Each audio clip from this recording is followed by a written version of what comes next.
Requiem Mass concludes for Pope Francis, we transition to this second part of this live broadcast coming to you from St. Peter's Square and Basilica. The coffin of Pope Francis will now be transferred to St. Mary Major Basilica. We thank our guest who's joined us today. My name is Devin Watkins, Father Bonga Majola. And it's been a great joy of being with you today, and thank you for having prayed with us. And we will continue then our prayer. Thank you.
Laudetur Jesus Christus. This is Linda Bordoni coming to you from Vatican Radio, Vatican News Studios, together with Francesca Merlo and Thaddeus Jones. We are here for the second part of this solemn day, solemn moment, following the funeral mass for Pope Francis in St. Peter's Square.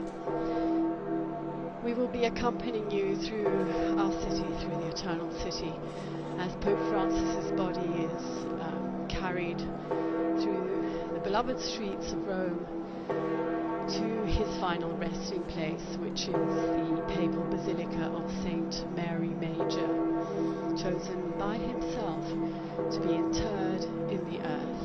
A simple pastor in a simple tomb with the simple inscription Franciscus.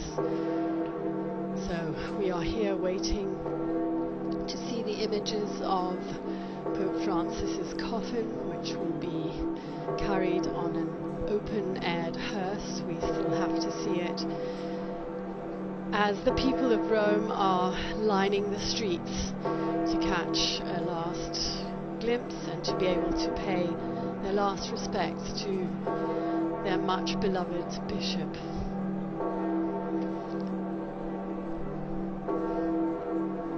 Thank you, Linda, for that introduction here. And for our television viewers, you can see the square and all the crowds there slowly leaving just before the square was totally full of people, and all the main avenue there leading into St. Peter's Square. The authorities estimated over 200,000 people were present. 250,000, I correct myself, more and more were arriving as the celebration began, so 250,000, a quarter million people gathered in the square, what the square could hold, and the main avenue, Via della Conciliazione, leading into the square. It's amazing when you look at how these celebrations are handled and how they're able to manage these crowds also on this short notice. And for our viewers and listeners also who've been following this very moving celebration, this solemn requiem mass for Pope Francis. Some of you may be tuning in now, and what we're waiting on is the coffin that will be taken from St. Peter's Basilica and then exiting part of Vatican City and then going through the streets of Rome to St. Mary Major, the Papal Basilica, just east and south of the Vatican, about 4 to 5 kilometers, and we're going to accompany you as that happens. And Thaddeus, just to add on to what you were saying there about the flocks of people that filled the square. So we were all here quite early this morning, 6 o'clock, and the faithful had already been flooding the streets waiting to be let in, so to speak, and it was quite a scene when they eventually did open the gates, and all of these pilgrims, all kinds of people, young, elderly, religious, people with push chairs, running to try and get front row seats to what was a beautiful mass in the end. And it's a beautiful day in Rome as well, as Linda said. The square was gorgeous, and I can only imagine that the procession through Rome, Pope Francis' last trip from St. Peter's Basilica to St. Mary Major, in such a beautiful day, he couldn't have been sent off in a nicer way, I'd say. Yes, I agree. The itinerary chosen is the straightest itinerary between St. Peter's Basilica and St. Mary Major, but it crosses some of Rome's, Rome's all beautiful, but some of the most famous landmarks. So it will be going down Corso Vittorio Emanuele. It will cross the river first and foremost. It will arrive in Piazza Venezia, where the altar of the fallen soldier is. And that also is the beginning of the incredible Via dei Fori Imperiali, where the Roman Forum is. So he will be carried in procession, we call it a funeral procession, through the tombs and through the city of ancient Rome, with the statues of Julius Caesar and the temples, and before the Colosseum. He's going to pass in front of the Colosseum, and then he's going to turn onto Via Labicana and walk up Via Merulana. It's quite a steep uphill, with St. John Lateran behind him, finally to arrive at St. Mary Major, which hosts, as we all know, the famous icon Salus Populi Romani, the patron saint of Romans, and the Virgin who Pope Francis himself was so beloved. It was his beloved icon. So not only is he moving to rest by his beloved icon, as you described it, but the way in which he's reaching it, he's passing almost through the 3 papal basilicas. It's quite a homage, I'd say. No, you're right. There are 4 papal basilicas. The other one is St. Paul's outside the walls, which is off the route. But yes, you're right. St. Peter's, very close to St. John Lateran, which is the Bishop of Rome's basilica, and finally St. Mary Major. And of course, St. John Lateran there, the Cathedral of Rome. It's actually the Cathedral Basilica of the Diocese of Rome as well, and all in that area. The images we're seeing here now, many of the diplomatic corps and world leaders would have exited through that area there, or are going to leave from this area, which is Piazza Santa Marta, just behind the Basilica there. So we're seeing some of that live as they exit the Basilica. And throughout this morning we've had stunning photography. I think it's definitely a novelty of having some of the drone photography we've seen. Just these stunning images of this very moving and powerful celebration, this wonderful tribute, as well as the basilica itself, the square itself, the images, the particular poignant moments during this, the liturgy, the Requiem Mass, have been captured with this stunning photography. And then our television viewers can see as well, this weather is absolutely perfect. It couldn't be a better day, very comfortable temperatures, strong sunshine, and just very light winds. And it's always powerful seeing the coffin in the square and then the pages of the gospel there kind of patiently changing in the wind there. Those are very strong or powerful symbolic moments there that we all lived, as well as the tribute from the Eastern churches at the end of the funeral when they paid their tribute to Pope Francis in the languages and chants of their own traditions, part of the hugely diverse Catholic and Eastern traditions and Christian traditions around the world represented there in this way. We can see here. We saw Jews, we saw Sikhs, we saw Sheiks, we saw indeed interreligious representation. The Indian indigenous Littlefoot, I think his name Little is. Chief, I think. From Chief. Canada? Yes. From Canada. We saw many heads of state. We saw, of course, the College of Cardinals almost complete, although I think there are some cardinals who still have to arrive in Rome for this coming week, which will see them gathering in general congregations during this time of sede vacante.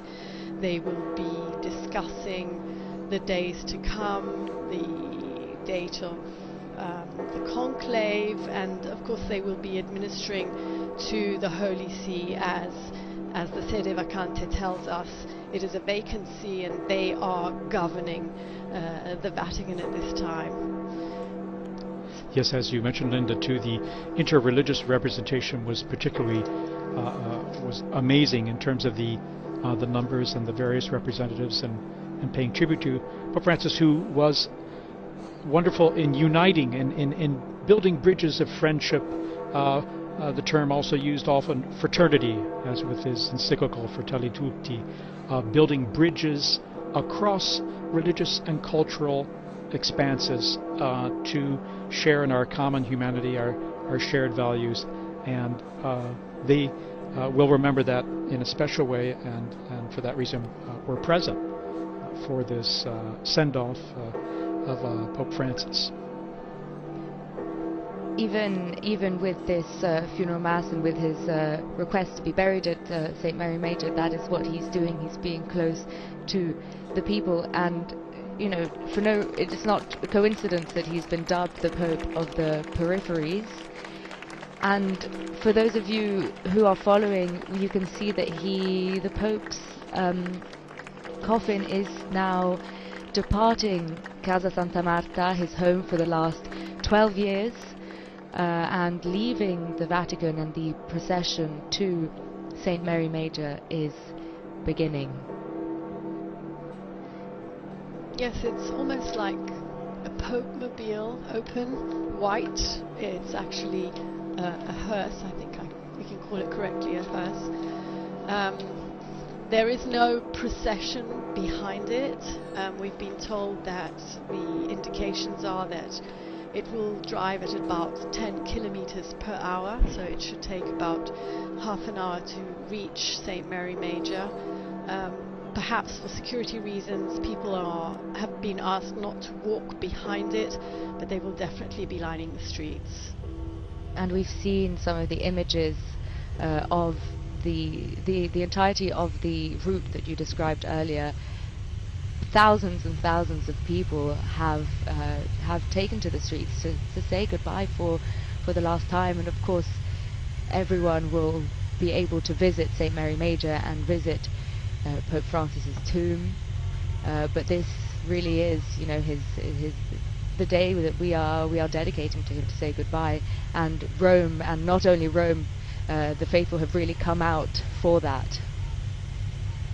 Very symbolically also, we know that a group of mostly poor people who are assisted by charities will be at St. Mary Major to welcome him to his final resting place. The Pope of the peripheries, the Pope of the people, is very aptly receiving his last embrace from those whom he loved the most, the smallest, the weakest, the last in society. We see the whole entourage there from high above. Now they've just exited Vatican City. They're on the avenue here that leads to a tunnel that then crosses over the Tiber River and will take them into the historic center. People lining the streets there, and we've had plenty of reports of people lining the streets across the city since this morning. So while many were crowded into St. Peter's Square, which had at least around 50,000 until they had to kind of close it off due to the numbers, and then so many hundreds of 150,000 others in the avenues surrounding the area. We have many people as well, in addition, lining the streets here, the sidewalks, to pay their final respects to Pope Francis and the entourage here, moving at a pace that gives people time to take in the moment as it happens. And these aerial images that were being shown are they're really quite impressive. They're beautiful. You can see the car carrying the Pope, and then above what I believe to be the Vatican Gardens, the Pope's Gardens, this beautiful green area which I'm sure he must have wandered through so often. And it's beautiful to have them both together as he makes his way to St. Mary Major. There really are a lot of people out there. You can hear the applause as he makes his way down. You were saying, Francesca, the Vatican Gardens, which he probably walked. I thought it was very beautiful that in the Vroj you saw the last act, which they placed in his coffin. There was a summary of his life and of who he was and his pontificate.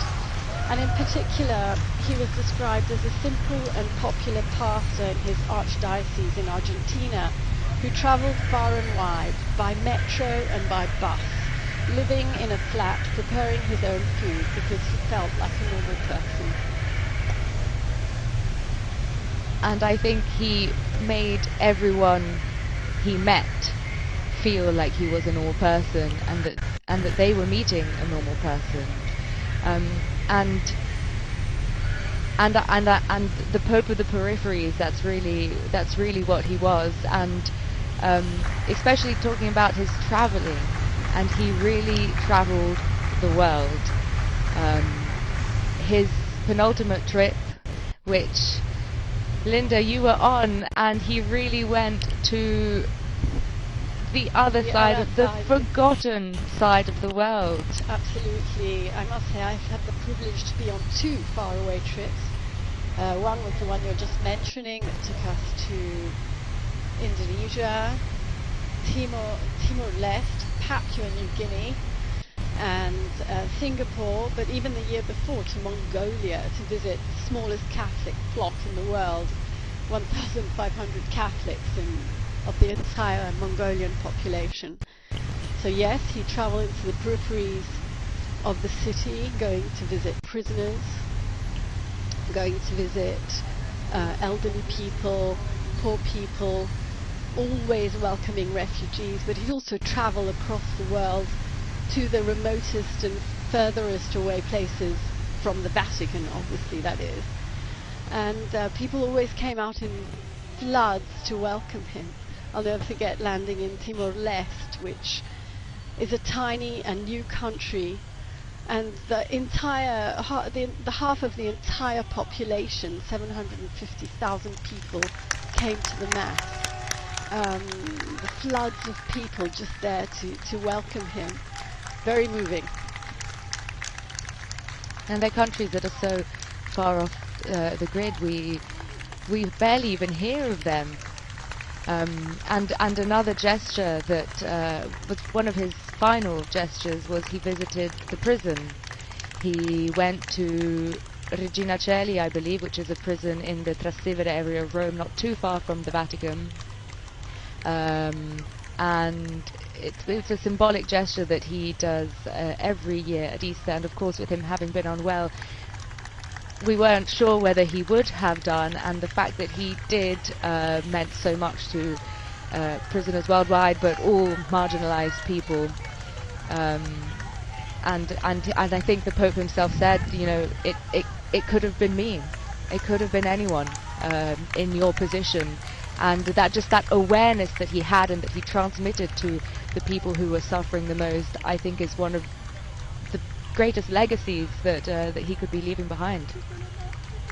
And it's really fitting that the people who will welcome him and say their goodbye at St. Mary Major are, as you've mentioned, the people who've suffered, the homeless, migrants, people who are marginalized. So people who've met him before as well. We've been told around 40 of them will be there. There might be more or less, but some of them have actually met Pope Francis. Sometimes before going on an apostolic journey, or during religious feasts, he would have them over at Santa Marta and meet with them, just to... He's crossing the bridge. He's crossing the Tiber. You see, yes. Yeah. This is the beginning of the Via Corso Vittorio Emanuele. He's passing here from some very symbolic places. Indeed, and he's just, as you mentioned, crossed over the river. We saw that beautiful drone photography and that live video that we'll have more of here. And yes, it's remarkable also. It's the first papal funeral, can we say, with this advanced technology, digital technology, that is really giving everyone the possibility to almost be there. Indeed, for our television viewers, they're seeing an incredible view, bird's eye view, literally, of the of what's happening, and it gives you a sense of context in a way that's revolutionary, I would say.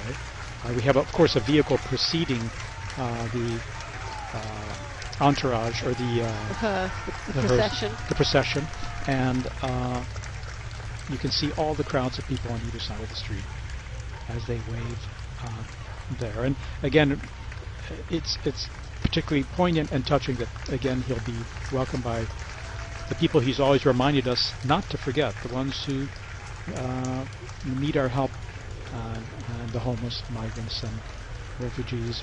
I must say, in these days in which tributes have been pouring in, again and again I've been hearing he was a voice for those who had no voice. So hopefully that voice will continue to resonate. Well, right until the very end, his final appearance on Easter Sunday, he dedicated his words, his Urbi et Orbi blessing, which someone else read for him, but he dedicated it to the people suffering war, and he has always been a voice for the people in countries where everything is being destroyed by arms. Pope Francis has been #1 advocate for disarmament. He's been the #1 advocate for solutions to be reached, for diplomatic talks to take place. He has reiterated every time he made an appeal that war is a defeat. It's become a slogan. You have read so often for him at the general audience, which is always an occasion for him to reiterate this appeal. And Francesca, you wrote that lovely farewell that we published on the web about the Pope of Peace, which particularly, I think, resonated with you. I have to say that one of the things I learnt reading at Pope Francis's audience is that his style of being closer to the people resonated in every aspect of his pontificate. So it was very clear when he said the words, And then in other smaller actions, it was clear to the people involved. And this is the case for the general audiences, because you may remember up until a few years ago, the readers at the general audiences were all Monsignori, religious consecrated men who work within the Vatican walls. And Pope Francis changed that, and the readers became people like me. I'm a woman, I'm not a religious, not a consecrated woman, and all of a sudden that audience and that stage, which before saw only men, only consecrated men, saw people from all over the world, all different ages, all kinds of different accents, and it really represents the people in the square to whom you are transmitting the Pope's message. And I can only imagine that being one of the faithful in St. Peter's Square, which I have been on numerous occasions, even for audiences when other people are reading, it really builds that bridge. And that's just a very small gesture that people may not perhaps have even noticed, but to be involved and to be asked to participate in something like that, I mean, it's been a real honor reading for him at audiences. And you're right, it may be a small gesture, but it is symbolic of opening a window that he's been doing more and more in his pontificate to include people in the church. You know, he's been trying to open to women. He's been so strong in reaching out to other religions, to other ecumenical denominations. I'd say perhaps this way of inclusion culminated in his call for the Synod on synodality, which is a process that is destined and that he has wanted to continue, which is asking the Church to include everyone, to listen to everyone. And Linda, we just passed through Largo Argentina, which is literally right in the center of the Eternal City of Rome, of historic Rome, as he continues on, heading close now, coming up on Piazza Venezia. And all the crowds, incredible, lining both sides of the street. Again, they preferred that people not follow behind the vehicles for safety reasons, above all, apart from security. But They're also going pretty fast, right? Yeah, they're moving a little faster, but people are getting a good view of all. And just wanted to mention, you were mentioning the Pope appeals for peace. That drew a lot of applause during the Mass, the Requiem Mass, when Cardinal Ray spoke about that, saying how much the Pope has appealed for peace, worked for peace, appealed to the consciences of all people to do their utmost to bring peace in our world. And that brought rounds of applause from the crowds in the square. And I think it was also mentioned in the Ruggito that you mentioned earlier, Linda, the document that was written and sealed within the Pope's coffin. It was mentioned some of the countries that he has dedicated so much attention and care to, and I can't remember them all, but I know that one of them was Ukraine, another one was Palestine, Myanmar was mentioned, and it's true, these are all countries that when you think of Pope Francis and peace, you associate these countries to that. And no, I'm saying we were talking about losing a voice for the forgotten. He was the only world leader who would never forget to mention ongoing conflicts that are completely out of the mainstream media. Myanmar, as you just mentioned, Sudan, the difficulties in South Sudan, Haiti, yes, and countless. The list is really. Unfortunately, there are so many that we don't talk about as much as we should. Here we are in Piazza Venezia. Piazza Venezia. This is the altar to the fallen soldier. And there are people all going all the way up the steps. Big crowds there, big crowds. The larger area open there. And now we're going to start going down what is personally one of my favorite places in Rome. It's the road that runs through the Roman Forum with Imperial Rome on both sides. There we've seen a lot of construction. They're extending the subway line, hence all the construction equipment there. But can I say Rome is becoming more and more beautiful as works are ongoing to bring out its best, and there's so much, it's layers and layers of history. I was thinking of how much Pope Francis loved being among the crowds, and in a special way he's here with everyone turning out, and his spirit is present here in a way in greeting and blessing the crowds, I'm sure. It's so lovely also that he wants to be, that he obviously feels Roman. He's Argentine, but he's Roman. He's the Bishop of Rome. He's said it so many times, and his devotion to the Salus Populi Romani is so significant as well. Even his parish visits that he would make on occasion, he would go to the most remote parishes, the ones to those who may have the least chance of seeing him or expecting to see him. That was his style. And he'd go without a prepared text to engage in real conversation.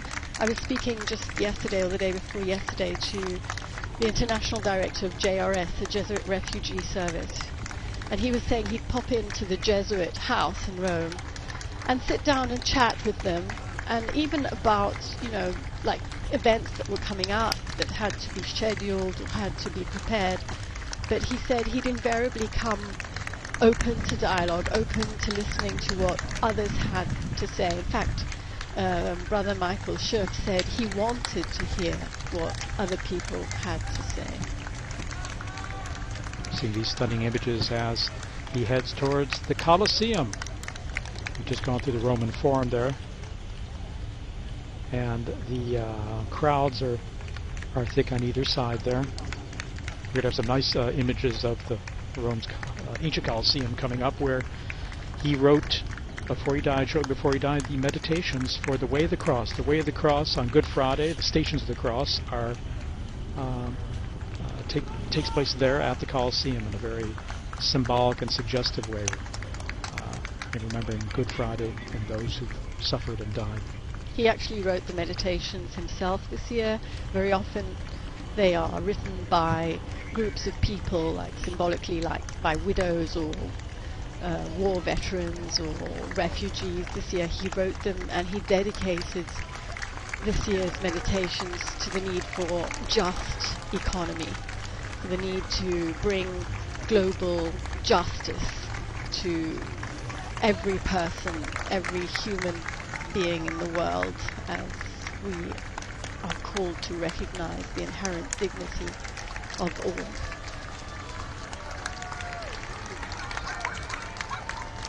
Well, Pope Francis has often spoken of promoting an economy of peace and an economy of fratellanza, which is the word that inspires Fratelli Tutti. It means brotherhood. Fraternity. Sorry, I couldn't think of the word.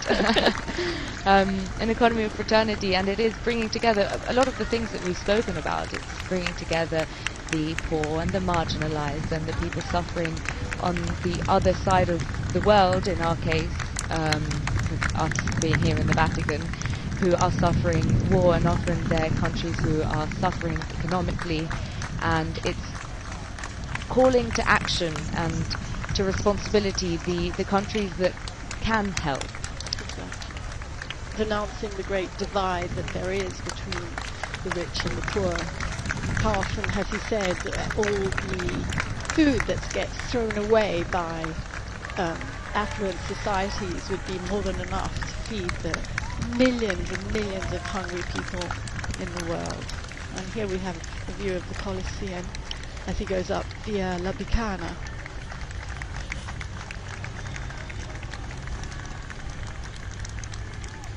Now he proceeds on via La Bicana here, and we're getting closer to St. Mary Major. There's the main road that goes between the Cathedral of Rome, St. John Lateran, and Santa Maria Maggiore, St. Mary Major. He'll be coming up on that via Merulana there. And here, so we're probably about 2/3 of the way there, I would say. And again, Pope Francis wished to be buried at the Basilica of St. Mary Major, and he wished to be buried next to the Salus Populi Romani icon of Mary, who is remembered and venerated by Romans, as the Romans survived a plague centuries ago, and it's a special icon, a special place that people go to pray, and Pope Francis, throughout his pontificate, has gone there to pray, to give thanks, to ask for prayers for his ministry. So he's been very dedicated to Our Lady, and in particular this icon there in the Basilica, and he will be buried next to that chapel where the icon is located. He wished to be buried next to it and not inside it, where there was a possibility, saying, no, I wish that people, when they go to pay homage to that icon, that they see only that, and they don't go there to go see a pope. So for that reason, he wished to be buried next to it in a space that is just perfect and appropriate, a simple space where we'll be seeing shortly where it will happen. We take it for granted that most popes are buried in the Vatican, and I think most of them are. I think there are about 90 popes in the Vatican grottos. But it's actually not uncommon for a pope to ask to be buried outside the grottos. But the last pope to be buried at St. Mary Major was Clement VI, who was laid to rest there in the 17th century. And other popes are buried in St. John Lateran, and even in places outside Rome.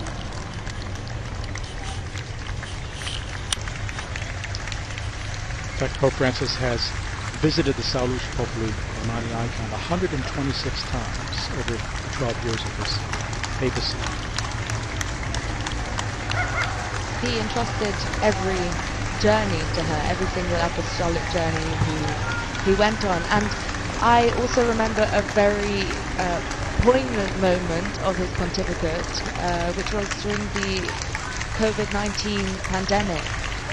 Well, two particularly strong moments from that pandemic, but one of them relating to the icon of Mary Salus Populi Romani. He visited the Basilica, and then he actually made a pilgrimage by foot to the church of San Marcello, which, if I'm not mistaken, there's a crucifix there which survived a fire in the 15th century. And that was a particularly poignant moment because there was this empty Rome, and Pope Francis was walking down Via del Corso, which, for those of you who don't know, Rome is the biggest, most important street, I'd say, of Rome, which leads from Piazza Venezia, which the Pope's funeral procession has just passed through now, up to Piazza del Popolo.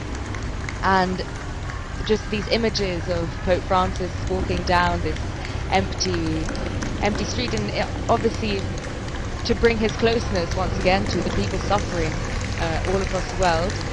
And there was another moment like that, which was the Statio Orbi, which I'm sure you both remember. We remember. I think you were in the square that night. I was in the square. Very few people.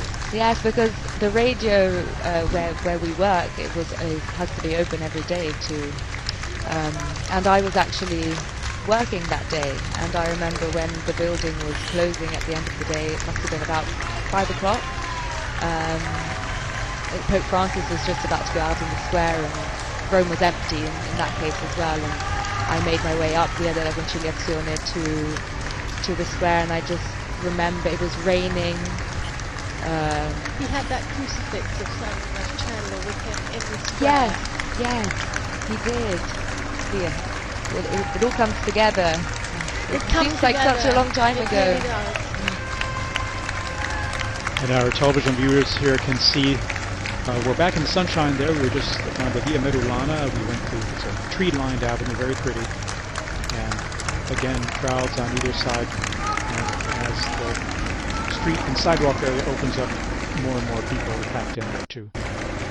Now I know they're going to close the images once he arrives in front of St. Mary Major. He will be carried into the Basilica, but it's going to be private ceremony there. So we're actually seeing the basilica right now. He's almost He there. is very He's very close, close. yeah. Oh, here he He's comes here. now. Here he is. The images are being shown from the basilica, basilica. and he's arrived.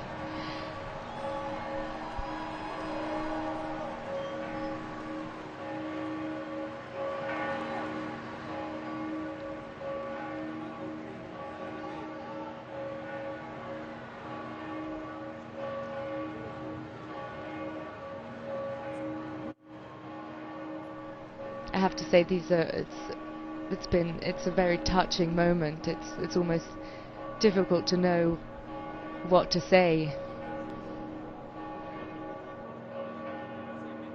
I think most people can see and watch, but many people are also perhaps following on radio.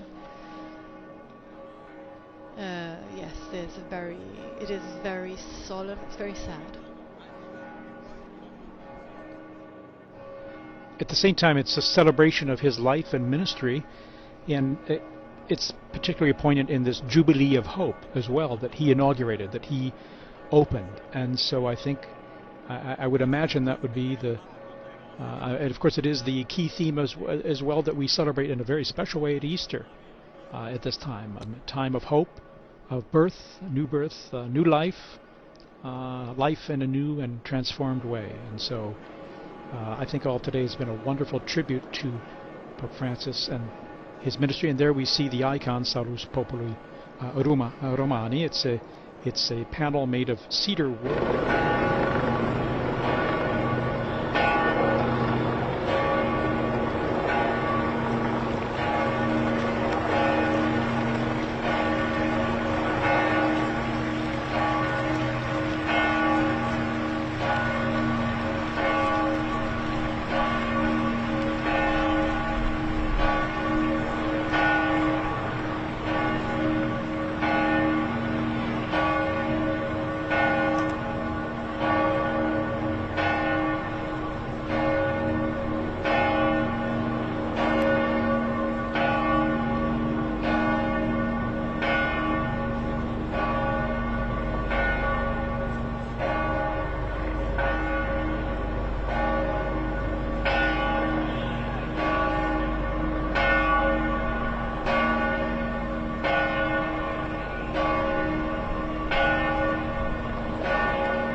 Francis specifically asked that the whole rite be simplified, no catafalque.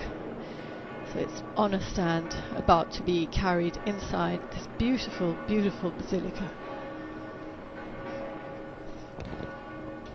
And if I'm not mistaken, just before his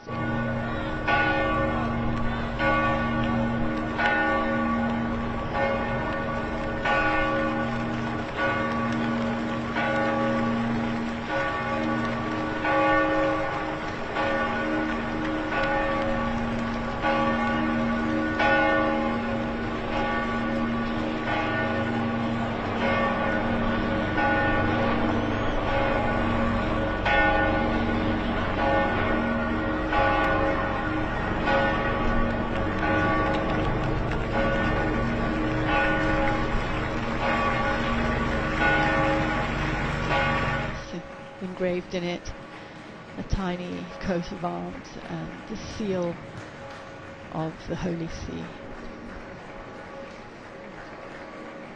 I think it's being shown to the crowd, who, as you can hear, have applauded, and it's our final goodbye now. Yep. Before it's taken in procession into the basilica.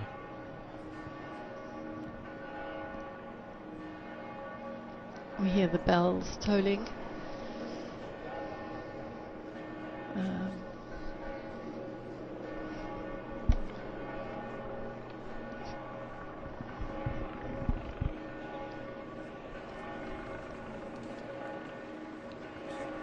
The Swiss Guards leading the procession. Always present for the Pope's protection in every moment.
Brought before the icon of the Salus Populi Romani, before being placed in the tomb that has been prepared. It's a simple tomb bearing only the inscription Franciscus and a reproduction of the late Pope's pastoral cross. There we're seeing the icon of Salus Populi Romani in the chapel that will be next to where Pope Francis will be laid to rest.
There we see the coffin before the Pauline Chapel where the icon of Salus Populi Romani is found.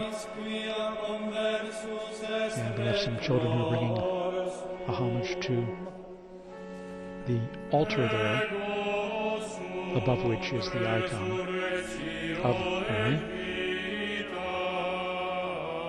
recalling the flowers Pope Francis would bring in homage when he would go there to pray before an apostolic journey, or to give thanks, or to for special prayers in his many visits there. I think these must be roses that people have brought, because they were single roses, white roses on long stems, and as people probably brought those to lay on his coffin close to him. I think there was a group of people holding them outside the basilica when the coffin was being brought up. And now he's, As you said, he's saluting Our Lady. and thanking her, I'm sure.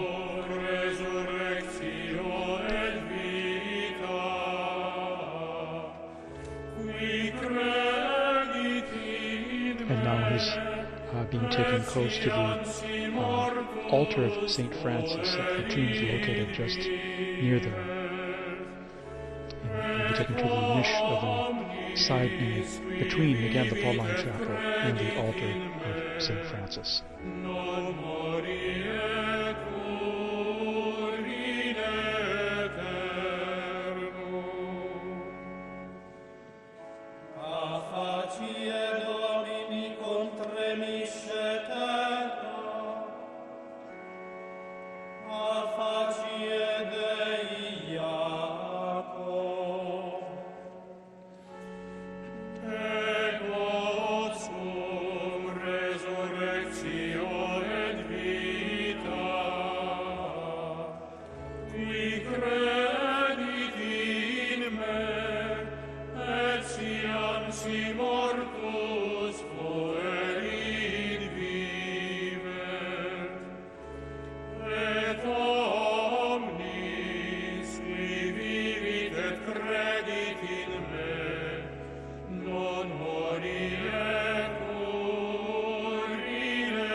The private celebration is now underway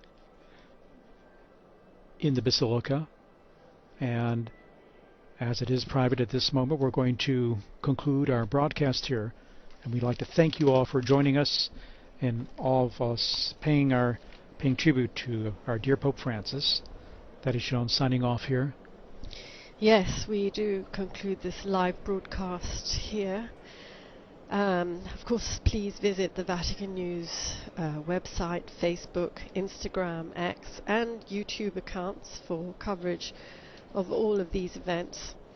Thank you so much, Thaddeus and Francesca, for bringing your witness and your voice. And thank you also to our technicians, our audio coordinator, and to all our media partners, TV and radio, who have made this broadcast possible, and to all of you for joining in. Laudetur Jesus Christus. Praised be to Jesus Christ.